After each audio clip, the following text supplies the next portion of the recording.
নারায়ণগঞ্জের রূপগঞ্জ উপজেলা পরিষদ নির্বাচনে চেয়ারম্যান প্রার্থী আলহাজ হাবিবুর রহমান হাবিবের জন্য দোয়াত কলম প্রতীকে ভোট চেয়ে গণসংযোগ ও প্রচারণা করেছে আওয়ামী লীগ ও সহযোগী অঙ্গ সংগঠনের নেতাকর্মীরা।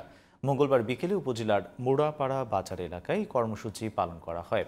আলহাজ হাবিবুর রহমান হাবিবের পক্ষে গণসংযোগ ও প্রচারণায় নেতৃত্ব দেন রূপগঞ্জ উপজেলা আওয়ামী লীগের সহসভাপতি ও গাজী গ্রুপের ব্যবস্থাপনা পরিচালক গাজী গোলাম মুর্তজা পাপা।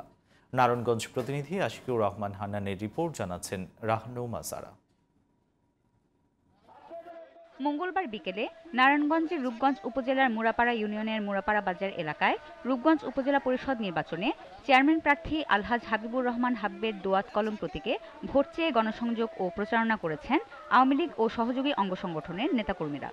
এই প্রচারণা ও গণসংযোগে নেতৃত্ব দেন রূপগঞ্জ উপজেলা আওয়ামী লীগের সহসভাপতি ও গাজী গ্রুপের ব্যবস্থাপনা পরিচালক গাজী গোলাম মুর্তজা পাপ্পা। সে সময় তিনি ভোটারদের উদ্দেশ্যে আওয়ামী লীগ মনোনীত চেয়ারম্যান প্রার্থী দোয়াত কলম মার্কার হাবিবুর রহমান হাবিবের জয়লাভে জনগণের কাছে ভোট আহ্বান করেন।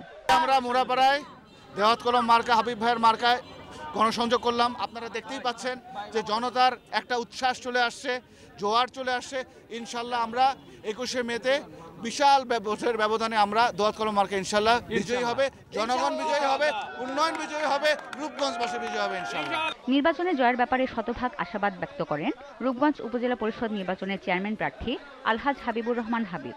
নির্বাচিত হলে রূপগঞ্জকে সন্ত্রাস ও মাদকমুক্ত করার প্রত্যয় ব্যক্ত করেন তিনি।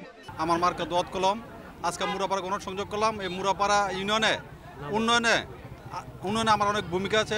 মাননীয় গোলাম মুর্তজা গাজী বীর প্রতীক সাহেবের সাথে আমি যখন বিগত 15 বছর যাবত আছি, জনগণ যদি আমাকে চেয়ারম্যান নির্বাচিত করে আমি রাস্তাঘাট আরও বেশি সম্প্রসারিত করবো এবং রাস্তাঘাটের উন্নয়নে আমার বিশাল ভূমিকা থাকবে। আগামী 21 মে অনুষ্ঠিত হবে রূপগঞ্জ উপজেলা পরিষদ নির্বাচন। নির্বাচনে মোট 142টি ভোট কেন্দ্রে 3,90,607 জন ভোটার তাদের ভোটাধিকার প্রয়োগ করবেন। রাহনুমা সারা, জিটিভি নিউজ।